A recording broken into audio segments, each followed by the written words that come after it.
Hello, everyone. Welcome to the Horror Room. I'm Travis Bruce, and today we're doing another indie horror spotlight. Today, I have with us, he's a director, and he has a movie that's in pre-production right now. It's called Dead Format. I have with us Mike Lombardo. Mike, welcome to the Horror Room. Thanks for having me. It's great being here. It's a pleasure, man. It's a pleasure. So tell us a little bit about Dead Format. Dead Format is based on a short story that's in a collection I wrote called Please Don't Tap on the Glass and Other Tales of the Melancholy and Grotesque. It is about a VHS collector. It's set in like the early 2000s, right on the brink of video stores starting to go out of business. So I guess he's technically just a movie collector, not a VHS collector, because that was just movies back then. Yeah. So video collector who has just recently lost his father, so he's kind of dealing with the grief of that and the repercussions in his regular life. So then he finds out that the video store, Video Castle, that he grew up frequenting is going out of business. So he jets down there to buy out their horror section and finds a movie he's never heard of called Next to Die on video. And then all sorts of bad stuff happens. Excuse me. Yeah. Sorry, when I'm done choking to death, I'll finish. Yeah, so it's a feature-length film. It's my second feature. My first, of course, being I'm Dreaming of a White Doomsday. I'm billing this as White Doomsday was incredibly depressing and bleak and very, very, very dark. This is all of that, but it's a little bit lighter-hearted in some moments, so it's kind of a mix of the old-school stuff I did. I did a lot of horror comedy with my short films for Real Splatter. So it's got a little streak of old-school Real Splatter humor with the darkness of White Doomsday, but it's very personal. It's kind of funny, it's sad, and it gets very, very violent at points, which is really fun because I'm looking forward to doing all the special effects for that. So I think that people are going to love it. Unless they don't, then I guarantee nothing. Now, listen, so this is your second feature length. What are some things that you learned from, good and bad, that you learned from filming Doomsday that you carried over to Dead Format? I tell people as I'm very, very, very proud of I'm Dreaming of a White Doomsday. It did very well for me. You know, it got a lot of attention, got a lot of awards. A lot of people saw it. The production of that film was probably the most horrible experience of my entire life. Not because the cast and crew were bad. Everyone I worked with was amazing. But we shot that movie for $10,000 over the course of 4 years on weekends. So it was grueling in ways that I couldn't even have previously imagined. I basically learned how not to make a movie by making I'm Dreaming of a White Doomsday. So this time around, we are a lot more structured, which is good. I'm trying to think of anything in particular. It's hard to even articulate all the lessons that were learned. I feel like I relearned everything I knew about filmmaking by making White Doomsday. It was just so grueling and strenuous. I mean, we shot the entire movie in abandoned locations with no power or bathrooms or running water. So I guess the biggest lesson I learned was to write a script that takes place predominantly indoors, preferably air-conditioned / heated environments. So I don't know. I learned just how to wrangle a crew. You know, casting, writing. You know, I learned the film festival circuit really well with Doomsday. I mean, just all sorts of crap. I don't have anything in particular to tell people except don't try to shoot a movie for $10,000 that's post-apocalyptic, because you're going to regret every decision that you make in your life at some point. But yeah, we're just a lot more prepared this time. Because I mean, that's one thing I've heard with a lot of filmmakers. They have this, huge idea, but they're working with a small budget. Mm-hmm. And I think when you have a small budget, like you said, you can't make a post-apocalyptic movie with a small budget.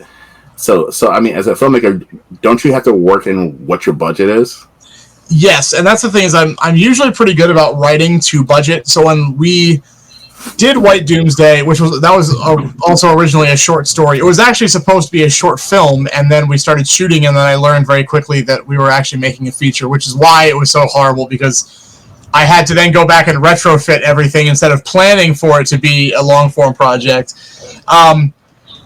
When I wrote the story White Doomsday, and it got published. Lots of people like, dude, you should make a movie out of this. And I was like, how the hell could you possibly film this for no money? Because I was working in a pizza shop at the time, and I just started breaking it down one day, and I'm like, actually, I could probably make these sets out of literal garbage. Our bomb shelter door was made out of a piece of foam core insulation board from Home Depot, a PlayStation 1 steering wheel controller, some bottle caps, and a lot of paint. And I'm really good at making props and things out of actual trash. So that was why it took so long. Is you can make something big for very little money, but it's like that, the overlapping good, fast, and cheap, and you get to pick two. That's kind of where it went, where it's like, okay, we can do a lot of stuff and have some really cool production value in sets, but it's going to take an eternity to shoot because we are basically begging, borrowing, and stealing, and taking things, getting shots when we have the opportunity, when everyone's available, because nobody was getting paid. So you really have to have a crew that's up. You have to be up front with your crew and your cast and let them know what type of production they're going to be involved with. And then if everybody's on board and they, foolishly, they think that they want to do it, then you can go forward. But it's really important to write to your budget. And we tried really hard to get maximum production value out of the movie with minimal money, and that's something that I was really proud of that we were able to do. We had a lot of really great locations and stuff, and a lot of that was just luck, because we live in central Pennsylvania, which is filled with apocalyptic vistas. So it is. It was not planned very well though with what we were doing. We were able to pull off most of what we wanted to do. With Dead Format, I was definitely much more conscious of budget, although my producers would probably disagree with me. But in that case, we did go crowdfunding, which was a first for me. So we have a lot more money to play with than we did on White Doomsday, and it's not all coming out of my bank account. Well, a good portion of it is, but not all of it this time. So we have a lot more freedom to do bigger stuff, and this movie is probably, I'd say, at least 10 times bigger than White Doomsday was. I mean, there's just tons of characters, lots of locations. It's a period piece. Granted, it's only 20 years ago, but that's still, constructing an entire video store from scratch, basically, is something that we're doing. So there's all sorts of crazy shit that we're planning on doing, but, we have the resources this time. We planned for it. And there's still going to be moments where I'm sure when we're in production, we're going to have to cut things, and that is something that is really important to keep in mind if you're an indie filmmaker, is that you're going to have to make sacrifices. I mean, really, I feel like when you make a movie of any kind, when it's in your head before you start production, it's this beautiful, beautiful baby. And every day you're forced to make all these little micro decisions that are shaping and chiseling away what you can't do into what you finally get. And while the end result may not look the way that you originally had envisioned this beautiful little child, that little mutant is still yours, and it's a beautiful thing in its own right. And sometimes having budget constraints force you to be more creative, and you end up doing better, cooler things just because poverty is the mother of ingenuity, especially on a film set. So but long story short, you should always plan for your budget. Be smart. Don't do what I do. Be wise. Now, so many filmmakers, especially new filmmakers, you talk about crowdfunding. They think that, that's how they're going to fund their movie, is through crowdfunding. And I forgot what the percentage was, but a huge percent of indie movies that, they go to crowdfunding route are rarely successful. What was something that some techniques that you used to make your crowdfunding successful? This was my first outing doing crowdfunding. Everything previously was all self-funded. So I had watched a lot of crowdfunders go, and I was lucky to have friends like Chris LaMartina and Jimmy George, who made Call Girl Cthulhu and the WNUF Halloween special. They were like crowdfunding masters. So I had gotten a lot of tips from them. But the biggest thing is everyone is now asking me how to make theirs successful. We raised, I think currently we are at like $66,000. I think we went $6,000 over our goal, so we were like 108% funded. Work. It was just such a tremendous amount of work. Every single day I was promoting it. I was sending out social media thank yous. I was creating video content. I was doing live streams. I was doing podcasts. I was doing interviews. We're designing all of these fake videotapes for the movie, so we were doing photo shoots, and I was posting those pictures, and it's really just you got to put your nose to the grindstone. I see a lot of people that are trying to crowdfund and they don't promote, or they're not promoting in an engaging way, and that's tough because everybody responds to different types of advertising. Like me personally, I always lead with comedy. Like I'm good at being funny. So a lot of my ads and a lot of things that I was doing, I was making jokes, and that is really engaging for people online. People like to read funny shit. So if you can trick someone into looking at your ad because you're funny, that's a huge plus. I also really bared my soul a lot of the time. Like, this is a really personal project that's based on some really, bad real life stuff. So I was very open about that in like live streams and gave people the history so they felt the emotional connection. And I was basically trying to get people to understand that this isn't just a, throwaway like slasher flick or something. Like, I was trying to make something, and not that there's anything wrong with throwaway slasher movies. There's all types of fun. Horror in all of its forms is wonderful, but this was a really, really personal project that had some meat to it, and I think people really gravitated towards that. I was also really lucky to have a lot of good people on board. I had a great team with Samantha Koliesnik and Nathan Ludwig, are two great producers. Brian Keene is a really well-known horror author that I've been working with for years. He became one as an executive producer, so that helped us boost the signal a lot. But the biggest thing, honestly, and I feel shitty for saying it because it's kind of like when you're trying to get a credit card. You need credit to get credit. You have to have a history of credit in order to get approved for things, and that's kind of what it's like with crowdfunding is in order to have a network to successfully crowdfund a decent amount of money, you need to have a network. And I mean, I've been doing film stuff for almost 20 years. Like, Real Splatter's been around forever, and I've been meeting people and talking to people at conventions and building a fan base person by person for a long time. So when we did launch this, people that knew about White Doomsday were really excited because I haven't made a film in 7 years. And then people that knew old Real Splatter were like, oh man, Mike's making another movie. Like, I already had a built-in audience, and that's tough for some people because they don't have that experience. But I would say don't crowdfund for large amounts of money unless you have the network to support it. Start with a smaller project or a smaller amount, and then once you can prove that you can put something out, like I have a track record where people know that I will deliver a film. A lot of people are doing this their first time out, and nobody knows them from Adam, so they're like, why would I donate a couple $100 to this complete stranger? I don't know if they can make a movie or not. So it's kind of like pay for play. It sucks, but that's I think something that's important to keep in mind. I see a lot of crowdfunders fail because of that. People will go for a crazy amount and they have no prior work, and it's like there's no trust there. Nobody's gonna throw money at you. So I think that's important. Do some shorts, do something that has a calling card so people know, hey, this is what you can do. Okay, I like this guy's stuff. I'm going to donate to this. And I think that, instead of going off half-baked, you have to time it right. And there's also a billion strategies and stuff you can look up online and read about how to game the algorithms and all that kind of shit. And, like, that's a big thing. And honestly, a huge part of our success was just fucking luck. We just got very, very lucky that people were interested and that they were sharing the post, because it just as easily could have gone the complete other way. And I honestly had no fucking clue what was going to happen when we launched this. I was terrified. Every single day was just ulcer-inducing stress. I'm like, oh my God, because, the first week or two, everyone donates. And it's awesome. It's like, man, we are killing it. We're already, I think we raised 12% of the budget in the first day. We had like $12,000 our first day. I couldn't believe it. I was like, oh my God. I thought we would raise that in the entirety of the campaign. So I'm riding high. I'm like, holy shit, I'm all but walking down the street wearing a fur coat. I'm king shit. And then 5 days without a single donation. And I almost had a panic attack. And then one day we got a whole bunch of money, and then nothing. And then 3 days would go by. We get like $50, and then $7,000. Like, boom, boom. It would just happen in like the most random fits and spurts.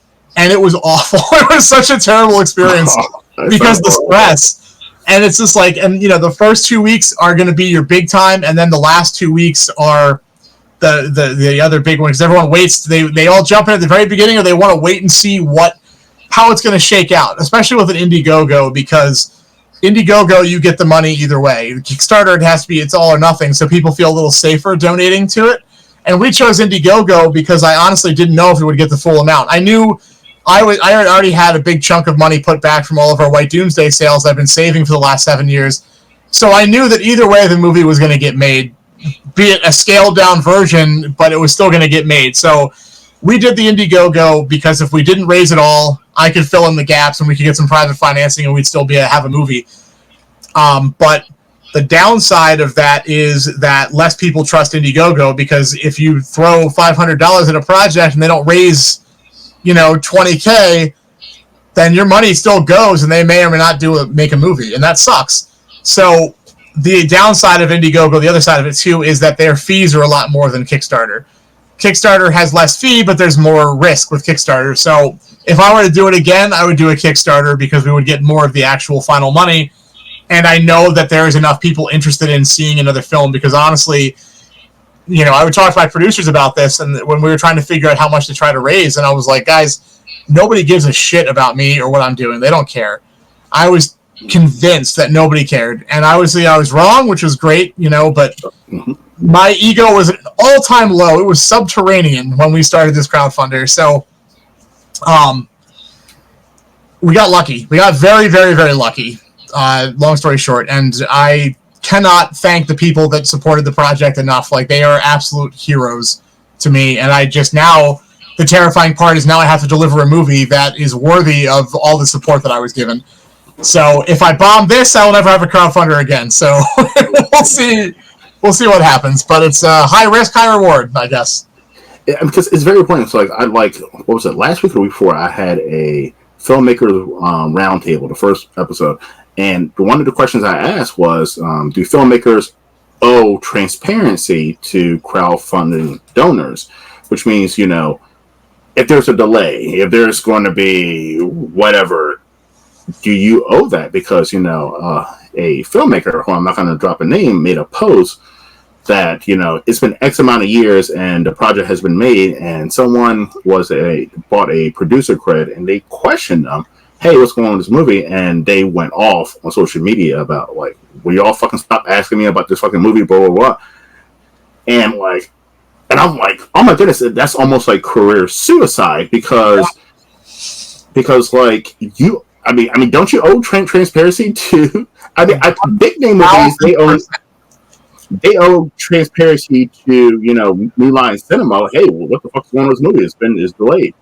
So, yeah, you owe transparency, and you have to, because these people are your producers. I said to people, it's like, look, crowdfunding a movie, it's, as opposed to, I could pitch dead format to, 100 people, studios, and try to get that, or I could pitch it to 563 individual people who all kicked in a little bit, and that's what we did.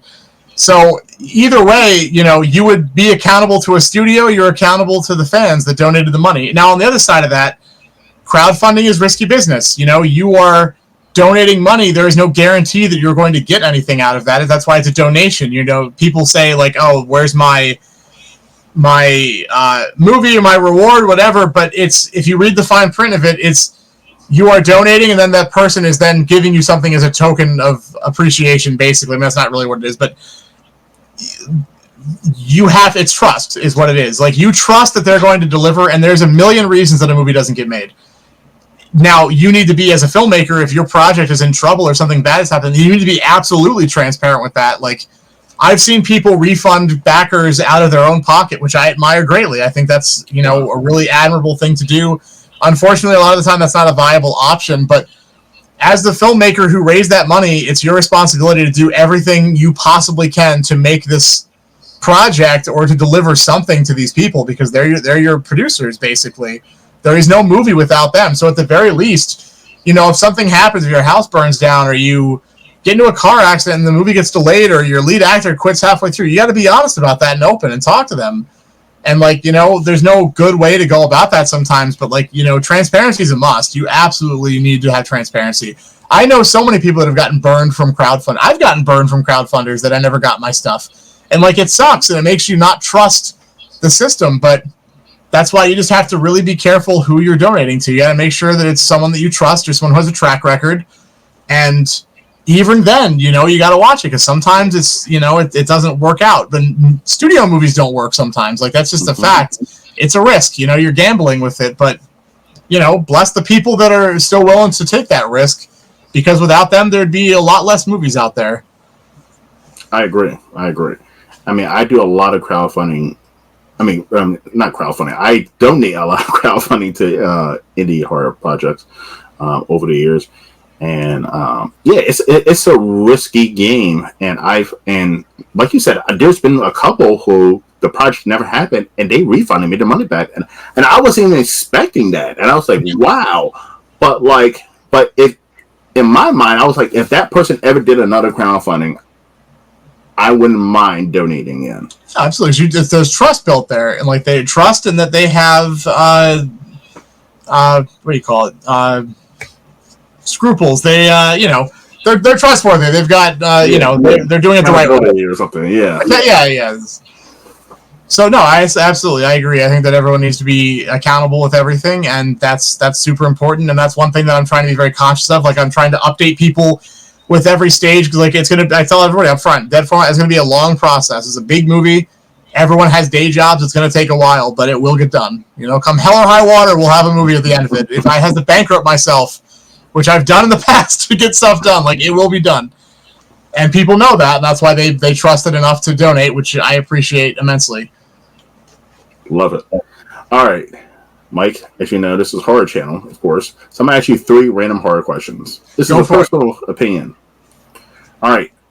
Do you think... Okay, the first question is, do you think there's... So I had a filmmaker that I interviewed, and they said there are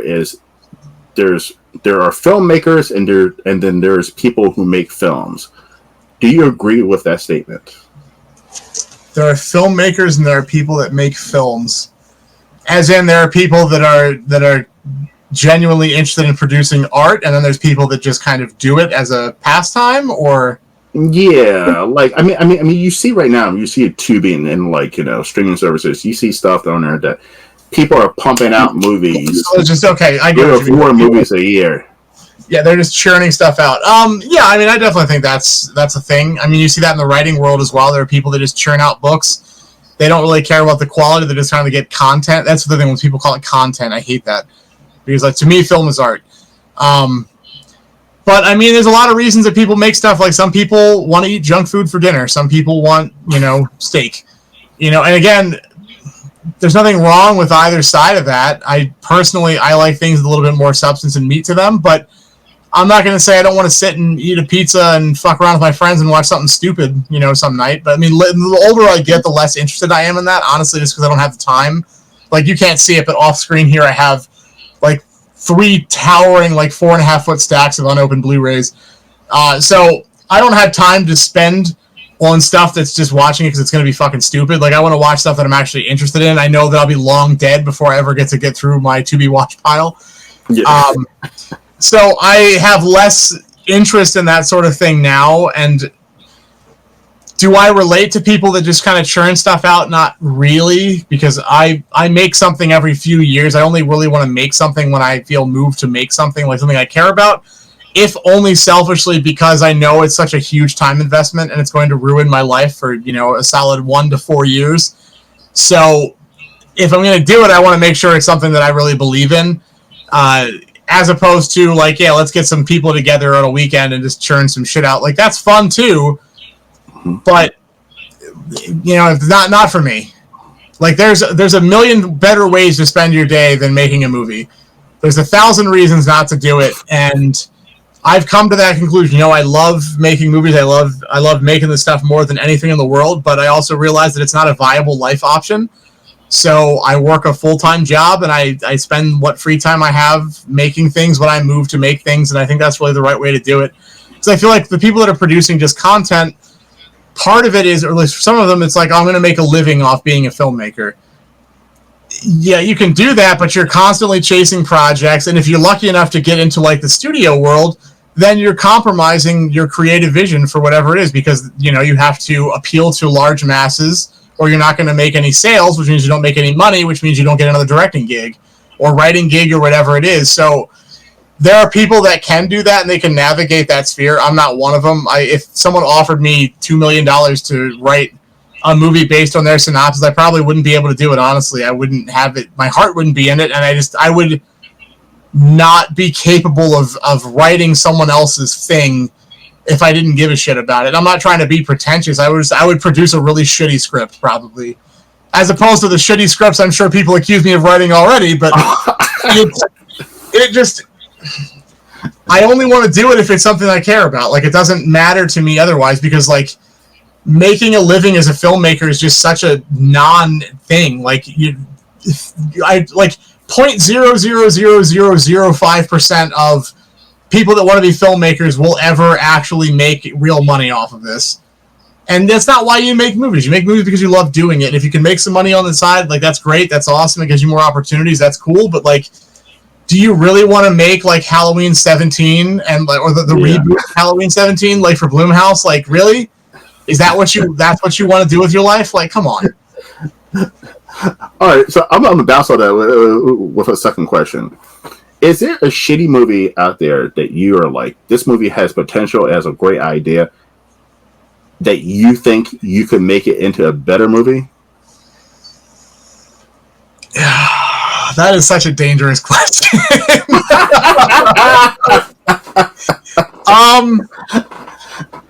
I'm going to be very safe right now, and I'm going to fall back on something that I talk about in a lot of, it's become a running joke on podcasts. Chud 2. That movie is an abomination. I adore Chud. Chud is one of my all-time favorite movies. I love Chud. Thank you.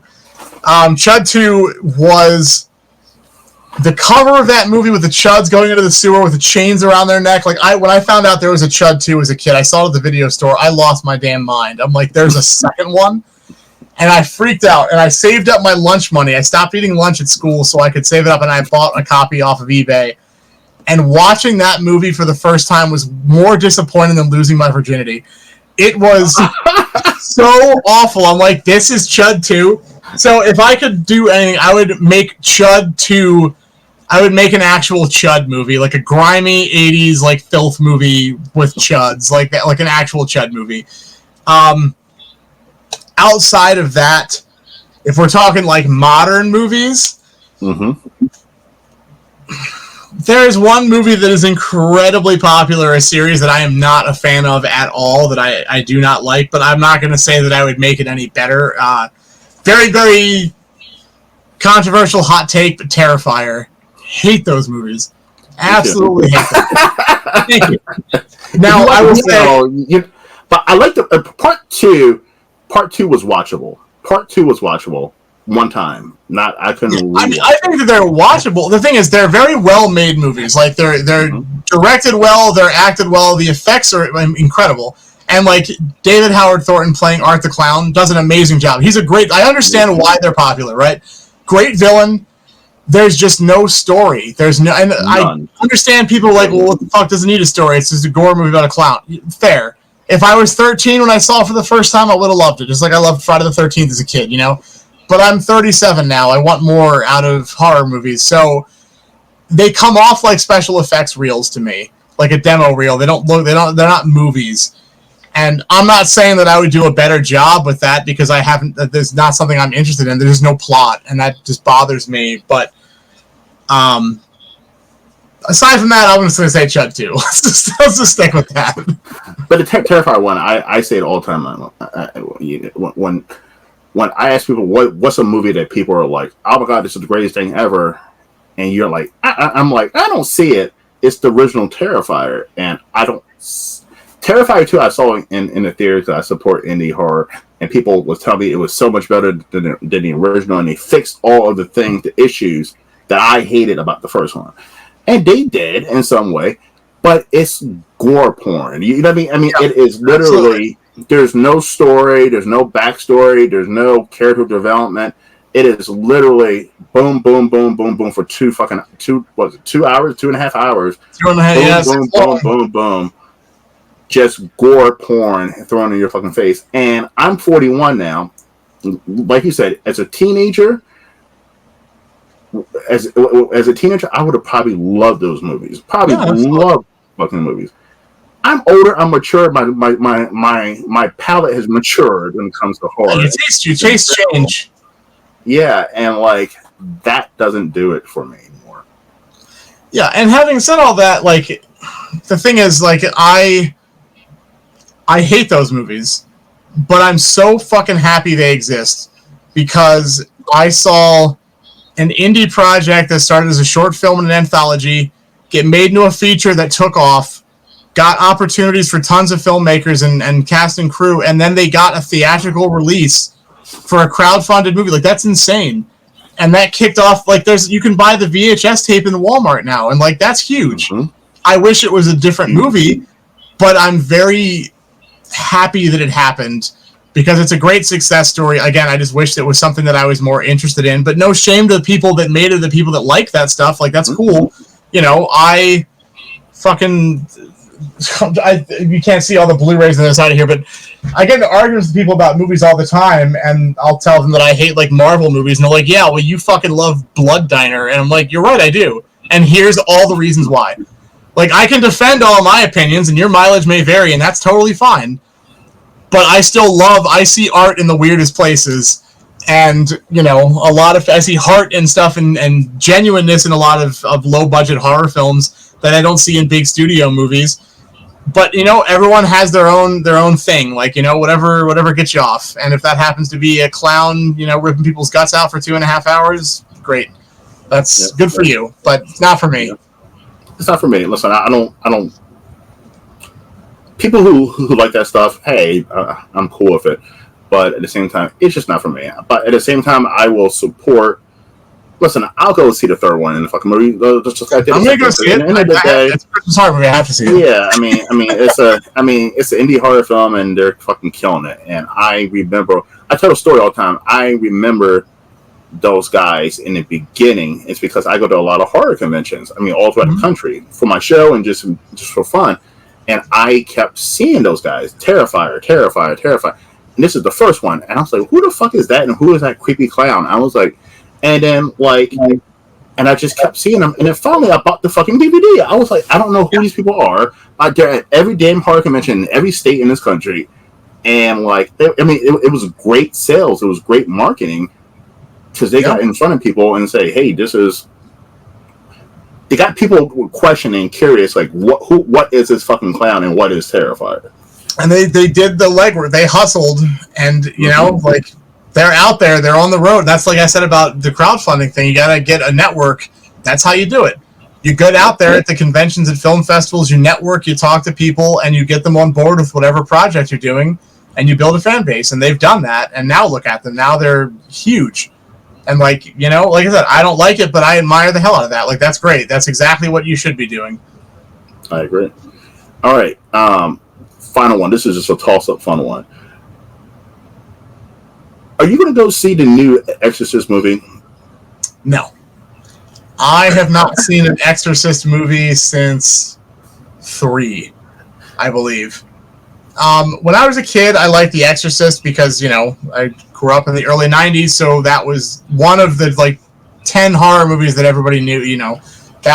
You had limited access to stuff, you know, because there was no internet and everything. So I admire The Exorcist. I like it well enough, but demonic possession movies and stuff, they just don't do it for me. It's not, religious horror does nothing for me. I'm not a religious person, so it's not scary, and I think that they're pretty much all the same. I've heard various things about the last, like, 15 Exorcist movies. I don't know if they're good or not, but the first one's fine. The third one I enjoy because it's got some cool stuff in it. The second one I don't remember, and I didn't really have much of an interest in watching any of the other ones.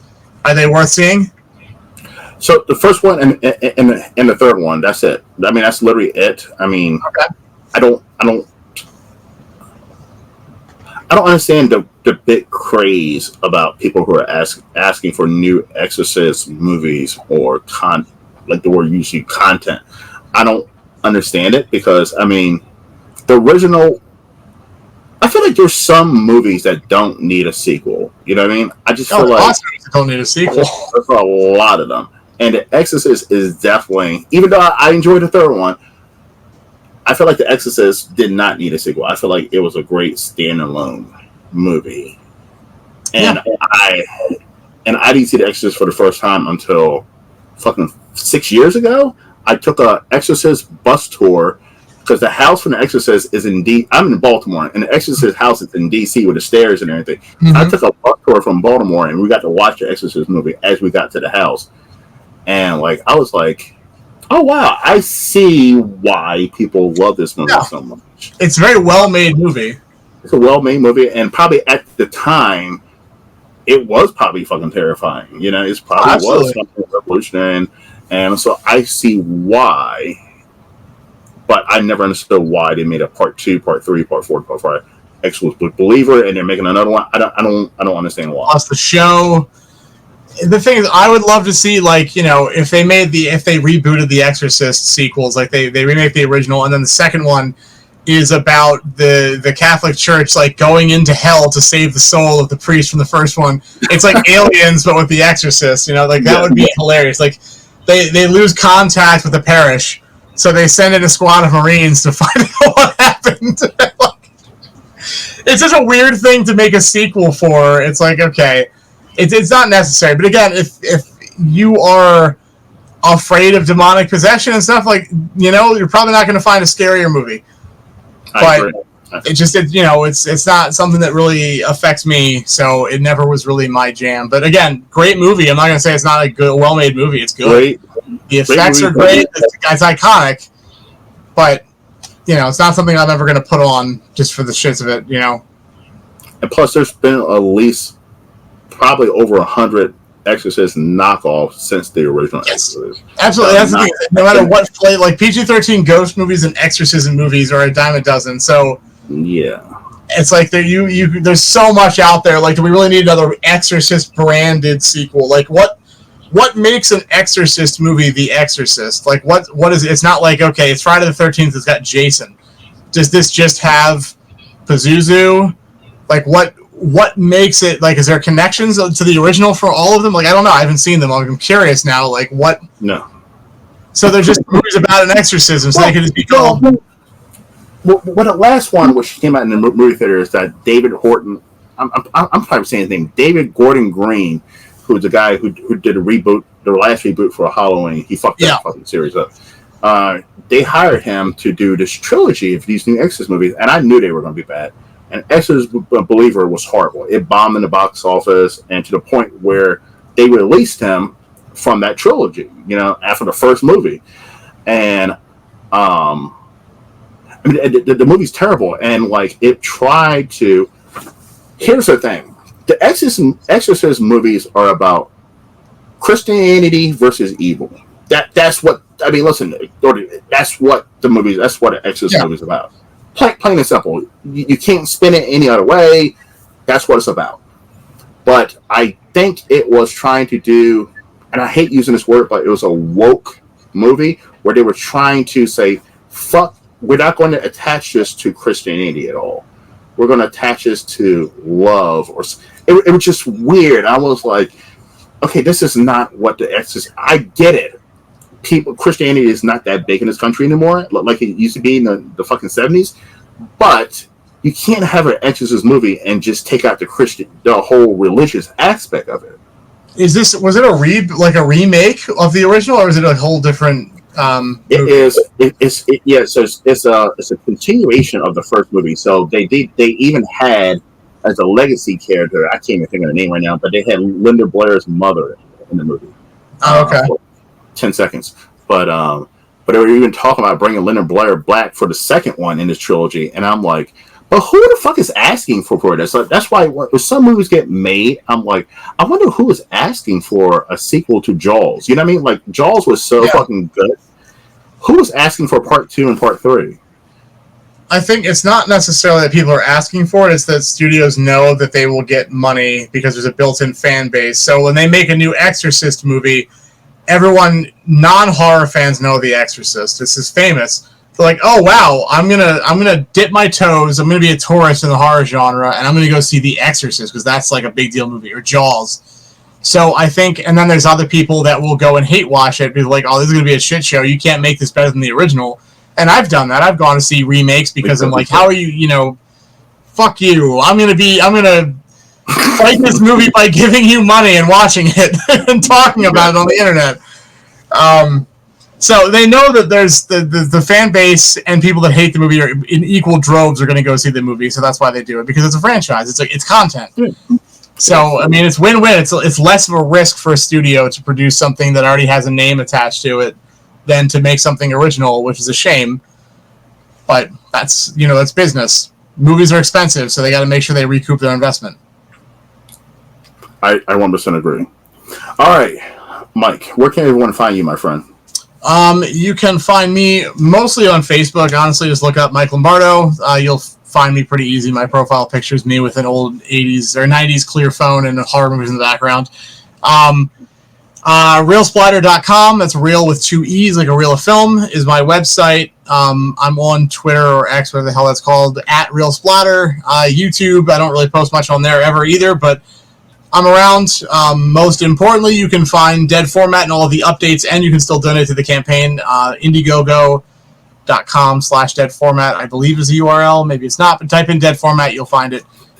Campaign's in demand right now, so we're still able to take donations because it was successful, and every dollar will go right up on the screen to make us allow us to make a better movie.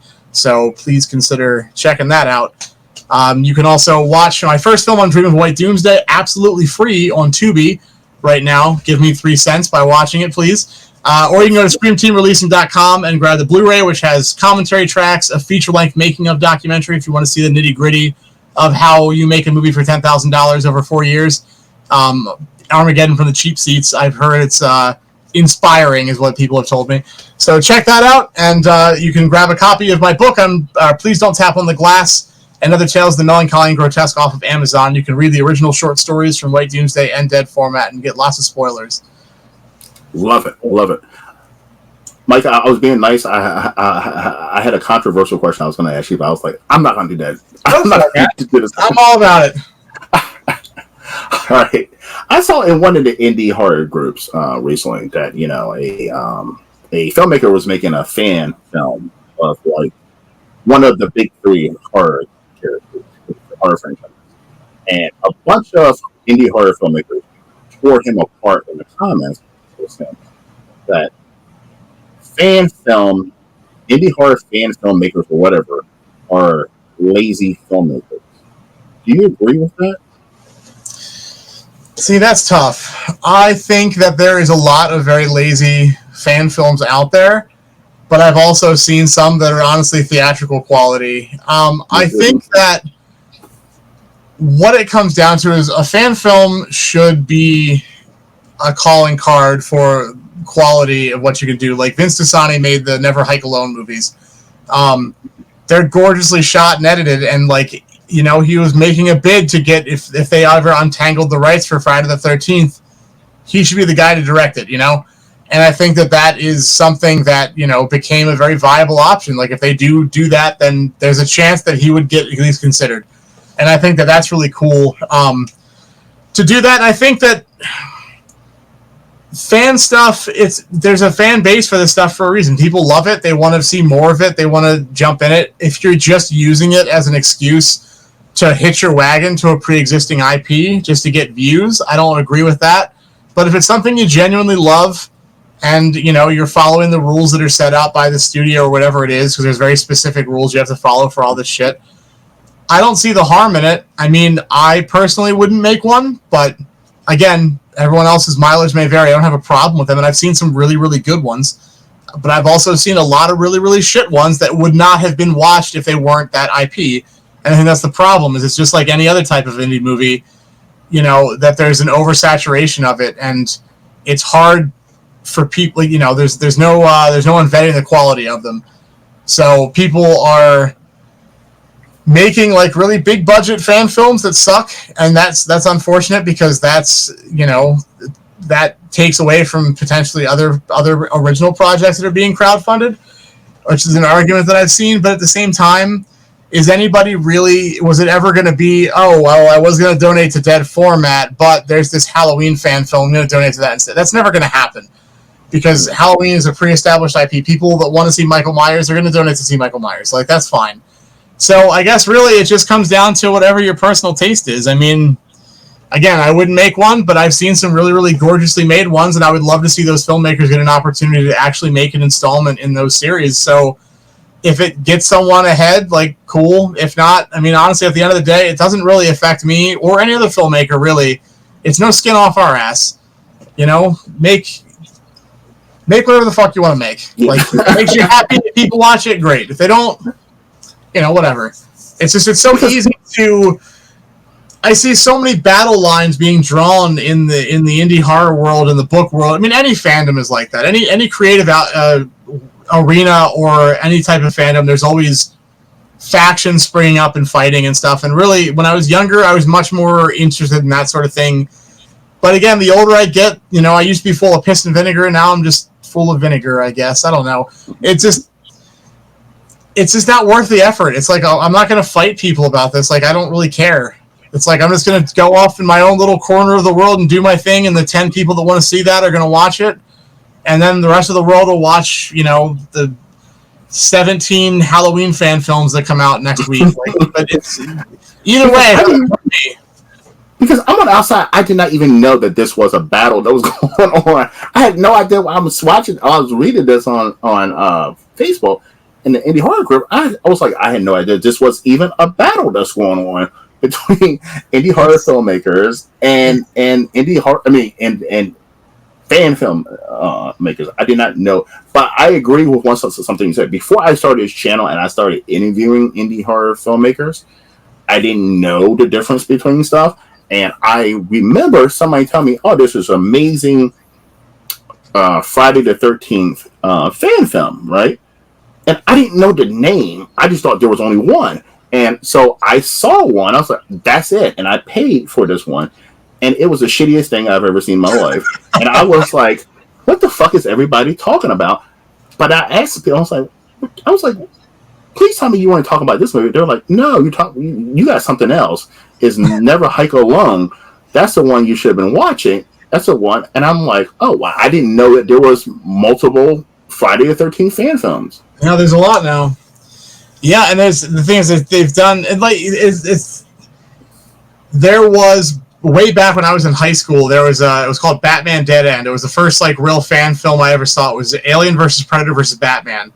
Fucking incredible. Like, absolutely incredible production design, the costumes, everything about it, amazing. Apparently there's a documentary about the guy that made that in that process and like what it did to his career. And I don't know what the whole story with it was, but apparently there's a lot of controversy and bad stuff happened. I'd love to track that down. That reminds me, I should look that up. But you know, it was a passion thing. It's like, this is really cool. I want to see this mashup. And I saw the movie and I'm like, wow, this is like theatrical quality. This is incredible. And I think what the filmmaker was trying, I mean, I imagine, I don't know the story behind it, but I'm pretty sure they were trying to say, hey, this is what I can do. This is the quality that I can do. And I'm going to use these pre-existing franchises because it'll get a lot of attention and more people will see it. And hopefully one of the studios that made one of these movies will see this and be like, wow, this guy knows what he's doing. Let's hire him. And, you know, whether or not that happens, who knows? But I think it's not a bad idea. But, I mean, again, it's not for me, but most things aren't. So, it's, you know, yeah.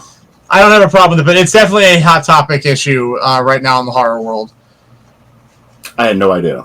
I'm telling you, I had no idea. And yeah, it's a fierce battle.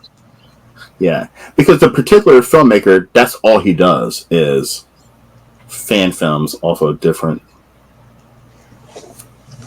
IPs, and but that's lazy. Yeah, and the thing is, I think about it this way too. Like when I was a kid, I used to draw like little. I say draw loosely. But I used to draw little like comic books about aliens and Predator and the Blob and all that shit. Like I just don't do that. That was something I did when I was a kid because it was stuff that I loved and it inspired me. And if that's what people want to do as adults, like, cool, go for it. You're not hurting anybody unless you are, and don't do it. But you're not making any money off of it too. So it's definitely you're doing it because of passion. Yeah, absolutely. So yeah, so I don't have a problem with it. Not necessarily my jam, but I don't have an issue with it, I guess. Awesome. All right, listen, everybody, that was fun. Listen, everybody, go and follow Mike on social media. Get over to Tubi and check out White Doomsday, as well as grab the DVD as well, the Blu-ray. Also, go ahead and support Dead Format and get over to Amazon and grab a copy of this book. Mike, this was fun, man. This was a blast. Yeah, this was a blast. Thank you for having me. I appreciate it, man. No problem, man. thank you for asking that last question. I think a lot of filmmakers would have steered away from that last question. I mean, the thing is, like, most of the stuff, like, I get asked a lot when I'm on shows. They're like, okay, we've got, like, controversial questions or, like, hot take stuff. And, like, I find the older I get, like, I'm just so much of, like, a centrist with all this stuff. Like, it's like, you know, I'm just doing my thing, and I'm not really a part of any particular, like, scene or crowd. I just do my thing, and people like it or they don't, and then they move on. It's like, no one is going to get all the views from everybody all the time. Like, if the internet, it's, you know, with the internet, it's so easy to become, like, tribalistic. But, like, it's funny because the internet, you know, when I was a kid, and I'm sure you felt the same way, like, I was a freak for being a horror fan. There was nobody around in my town that liked this shit. I went to my first convention when I was in middle school. My dad took me all the way to New York to Fangoria Weekend of Horrors, and I thought I had died and gone to heaven. Like, I could walk up to a stranger and ask them which House sequel was their favorite. They knew what I was talking about.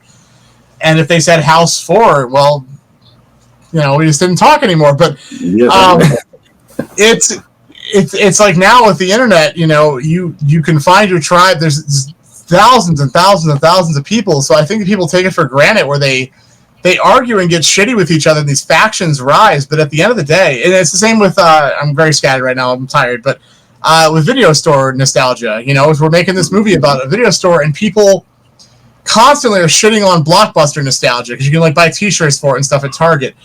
And everyone's like, Target or Blockbuster was an evil corporation. They put the mom and pops out of business. Fuck that. You're an idiot if you like Blockbuster and blah, blah, blah. And I'm like, look, guys, when I was 9... it was a store that had movies. I didn't understand capitalism or corporate politics, and all those mom and pops tried to put each other out of business too. Business is business, right? But it doesn't matter. It doesn't make you any cooler that you went to Jimbo's Video as opposed to Hollywood Video. Like, I'm happy for you. I went to mom and pops too, but I went to Blockbuster all the time. I own half their horror section now when they went out of business. What we should be doing is celebrating the fact that we were lucky enough to be in an era where you could go to a video store at all. You know, we should be celebrating that you can talk to anybody about horror movies on the internet and not get labeled as a fucking freak and get, like, beat up for it, because now everyone's a horror fan. And, like, on the one hand, it kind of sucks, and it's so mainstream, and it ruffles my feathers every once in a while to see stuff like The Walking Dead get so popular, because I was reading the comic when it first came out, and zombies weren't cool. And then suddenly soccer moms were coming into the pizza shop I was working at talking about it, and, like, that frustrated me. But then I thought about it, I'm like, they tricked the world into liking zombie movies. Like, that's cool as shit. I would have killed for this as a kid. So let people like what they like, and stop fighting. There's no point. It's a waste of energy. You're not going to change anyone's mind. This interview did not make anybody think, you know what, Terrifier actually is a really shitty movie. I shouldn't watch that. Thanks, Mike Lombardo. No. If anything, they're going to go on social media and play keyboard bonders like, that fucking idiot, he thinks the Terrifier sucks, his movies suck. Whatever, and you're allowed to do that. That's fine. Yeah. I mean, if you watch my show on a regular basis, you know I hate the first Terrifier. You know I hate majority of the Texas Chainsaw Massacre movies. And you know that I hate the Winnie the Pooh, Blood and Honey movie. Like, you know those are movies I despise. Like, But guess what? There's some people out there who love Winnie the Pooh, Blood and Honey. Weirdos, but I mean, they're wrong, but you know. Yes. I mean, there's people out there. But guess what? I love Blair Witch. And there's a lot of people who hate the Blair Witch Project. Absolutely. I grew up loving Killer Clowns from Outer Space when no one had ever heard of it. And they're like, why the fuck would you watch a movie called this? You walk into literally any store now, and there's merch for it everywhere at the mall. And I'm like, you know what? What a time to be alive. This is cool. But Mike, it pisses me off a little bit too. So I'm gonna bounce off on this and then we're gonna wrap it up. But it pisses me off. Like, so I've been going to horror conventions forever, right? And like horror conventions, it was for the hardcore fucking horror nerds, right? Yeah, absolutely. And they've changed. They've changed a lot. Oh my goodness! But like, I would post a picture on some form of social media with me and Robert Englund, and people are like, "Well, how the fuck do you do that? Well, where do you?" But I mean, they didn't know that this was a thing, and it was so underground. And now, what pisses me off is I don't like going to horror conventions. I have to because of this channel, but I don't like going to horror conventions. I get anxiety when I go to horror conventions now, and because there's so many fucking people, because it has become mainstream. Yep. And it's not just the hardcore horror fans. They only make up 30%. It's that 70% of casuals that are there. And it's just so many fucking people. You're crowded. It's cramped. There's nowhere to fucking park. The lines are long. And it's just fucking... It has ruined a experience for hardcore horror fans. The prices have gone... It's honestly what killed conventions was The Walking Dead. When the regular mainstream got a hold of it, then they realized people would pay, $100 for an autograph was unheard of when I was a kid. Like, that's crazy. Me too. But now that's not uncommon, $60, $70, $80. And, like, I get it. Actors need to make a living, too, and that's fine. But these places have become they're just business. It's business. It's very transactional. It used to be like, wow, this is a movie, I'm going to go talk to Jeffrey Combs because I love Reanimator. And he's like, wow, you know what Reanimator is? Like, that's crazy. Mm-hmm. And, now, again, you walk in the Target and there's a whole section that has, like, Reanimator toys and shit. And conventions reflect that. And it's frustrating. But at the same time, I have to remember, too, like, I'm a curmudgeonly old man who's yelling to get off his lawn. Like, just because I grew up in a time where things were different doesn't mean that this new crap, like my nephews are, 14 and one of them just turned 18, but I got them into horror movies when they were younger, and I got to take them to their first convention a few years ago, and they lost their minds. They got to meet Jason and stuff, and they were freaking out. And it's like, when I was that age, I freaked out about that shit too. Like, that hasn't changed, and it's like, it might not be magic to me anymore, but to them it is, and it's our job to try to preserve this for the new generation, even though it's going to cost them a shitload more money, and it's not nearly as cool as it used to be. But again, we should just celebrate the fact that we're able to even do this stuff, even though it's a pale imitation of what it used to be. I agree. I mean, the original horror conventions back in the day, it still stinks. I mean, listen, it stinks more now because there's a lot more people. But this used to be an odor in the air. There'd be a creepy wino in a corner. You know what I mean? But it had its own flair and character to it that I loved. It was just a bunch of weirdos in a convention center or a bingo hall or somewhere.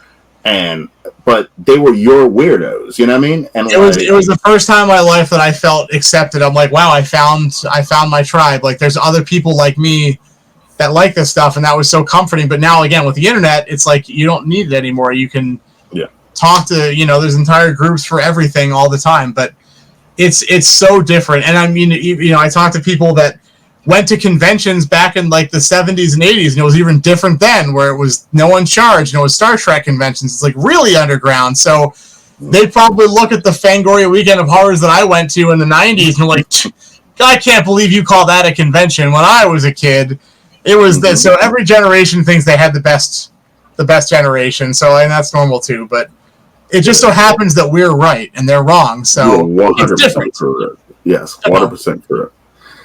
All right, listen, everybody. This was fun. Once again, go there, check out Mike's work, and also support, Dead Format. I forgot to say that. All right, everyone. Thank you for coming to the Horror Realm. I'm Travis Bruce, and that's Mike Lombardo. We'll see you next time. Thank you, everybody. Have a great night.